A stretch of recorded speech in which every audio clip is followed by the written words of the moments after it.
Hi, everyone. It's the Catholic CEO, Henry Katarna. Welcome to this Exemplary Catholic Leaders series. Today, I have a special guest, and his name is Stephen Thomas. And Stephen is an author. He's written a book that I think is going to take North America by storm. And Steve, tell us about the book and tell us why you wrote it. And welcome, Thanks. by the Thank way. you. Thank you so much, Henry. Good to be here with you. The book Catholic Joe Superhero. It's a book really primarily about marriage.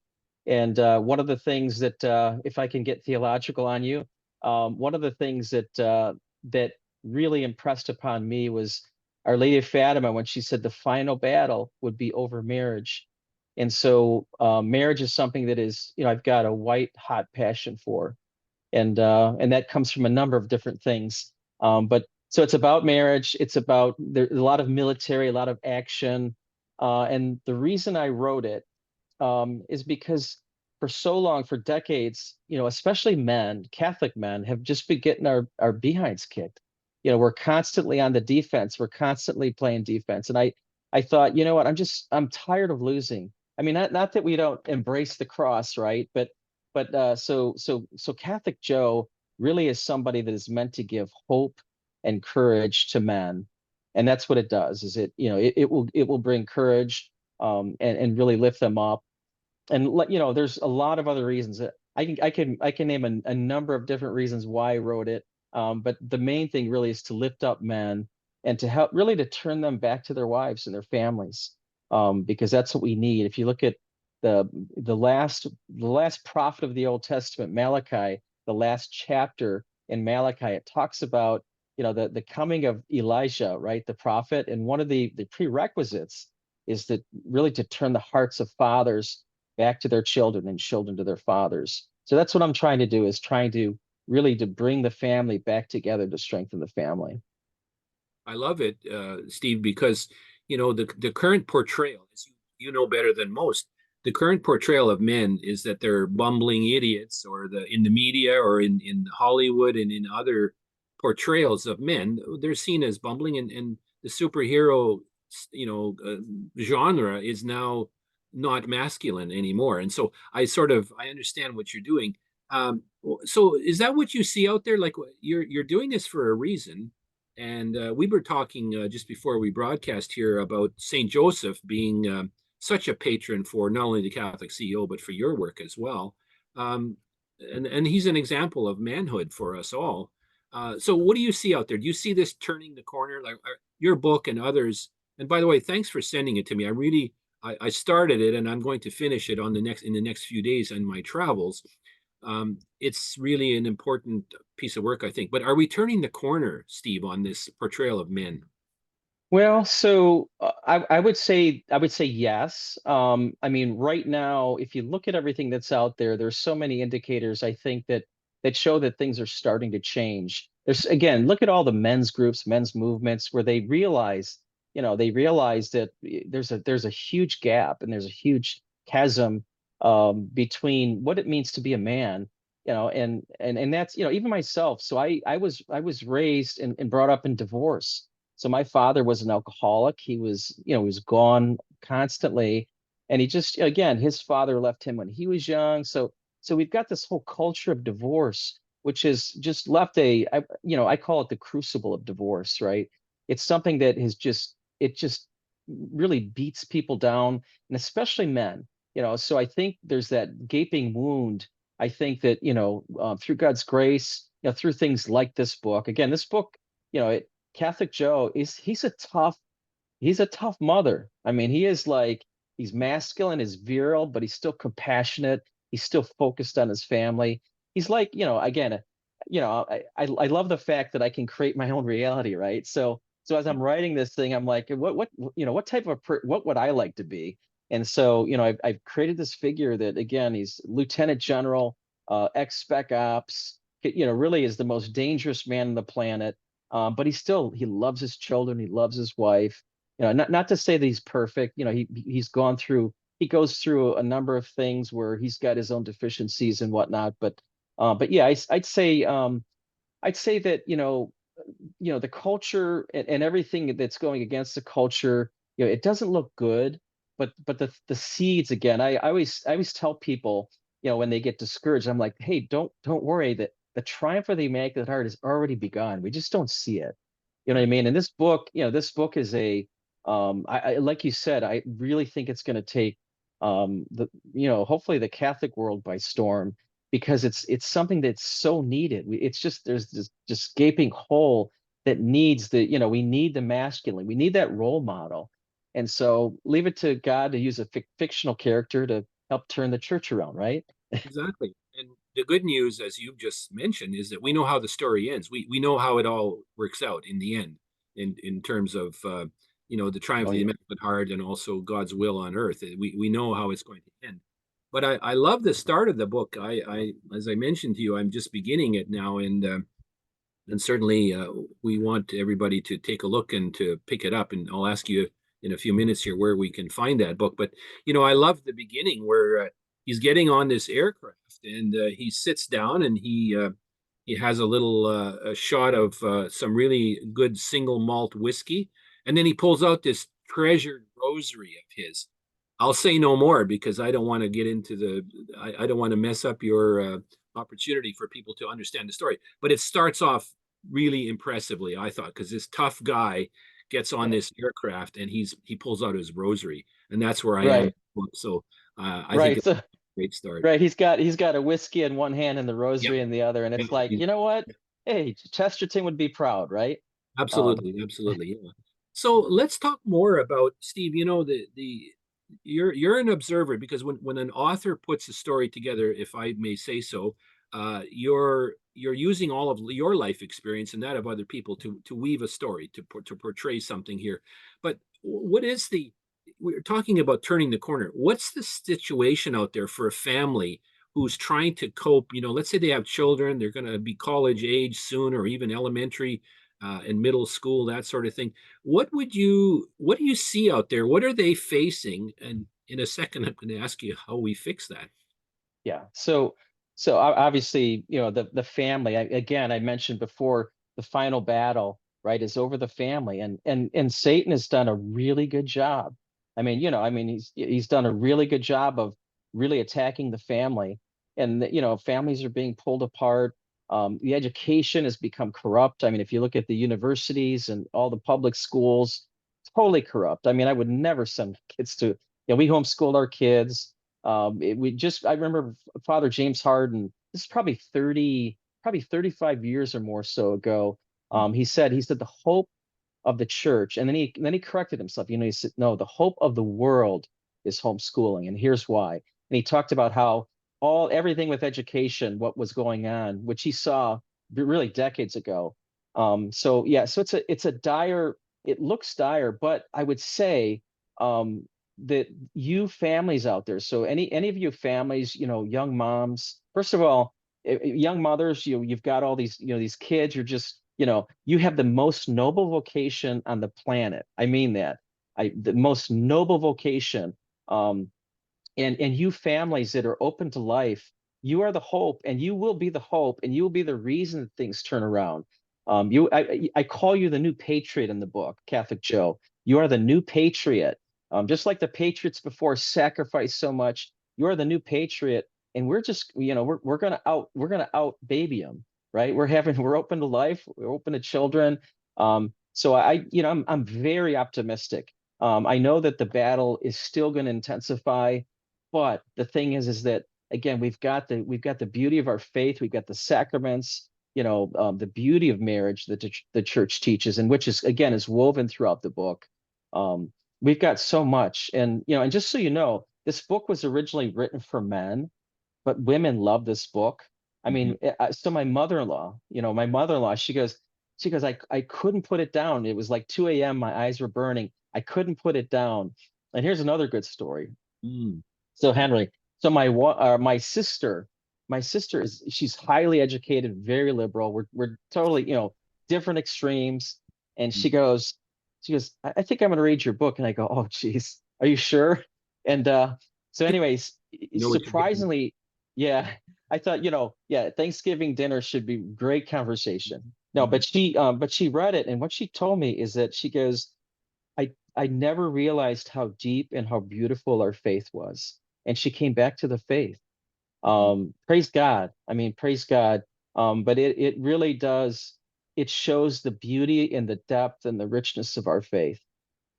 This is you've said something that's very important, and I'd like to discuss with you, Steve, an example that at the Catholic CEO we see a lot of people who are either starting their own business, doing a home-based business, a side gig, or they're trying to transition from the corporate world or the industrial world. And so there's a situation that I know you'd be familiar with, and I'd be interested in your thoughts on how we deal with this. Let's take a husband and a father who has a good middle management or upper level executive job in a corporation in Hmm. America, and the corporation gets woke and they start to let's do this, and you got to go to this parade, and you got to do this, and you have to sign this pledge, so to speak, and start mirroring and mimicking these terminologies. So then that person, that man, he's got a family and he has to make a living. He has to have, Right. but he's faced with this pressure on the other side, and at some point it's gonna fold him, or it's gonna crush him maybe. What do you is there an answer that you have for that man? What does he do? Yeah, so I actually did some research on, especially on DEI and ESG, that all that garbage that's going on in companies. And there's a number of attorneys generals who have actually filed suit against, like, Yes. Blackwater and some of these really large entities that are force feeding, actually to United Nations and the globalists that are force feeding this garbage into our business sector. But there are lawsuits that are being put in place. So there's a lot of pushback because there's a fiduciary responsibility that these companies have, and when they implement these programs, they basically break that fiduciary responsibility, and so because of that, they're getting sued. And again, as a a business person that's a part of that company, there's liability there for them. And so I would say don't hesitate to get some people that think like-mindedly and sue them. I mean, otherwise you got to find, you've got to get out. But sometimes that's not always the right answer because, like Saint Jose Maria Escrivá would say that, listen, we sanctify wherever we're at, whatever the circumstances. But again, that's a really difficult situation because sometimes it can be overbearing and something that is so discouraging, distressing that it takes us out of our peace or sense of peace. We have, I'm an investor. We run an angel investment fund for our family, and I see several hundred deals a year. And I see this increasingly as a challenge because you look for the goodness of the investment and the financial reward, not for the purposes of greed or anything like that, but to say that that's one of the measures of success in corporate America today about how we succeed.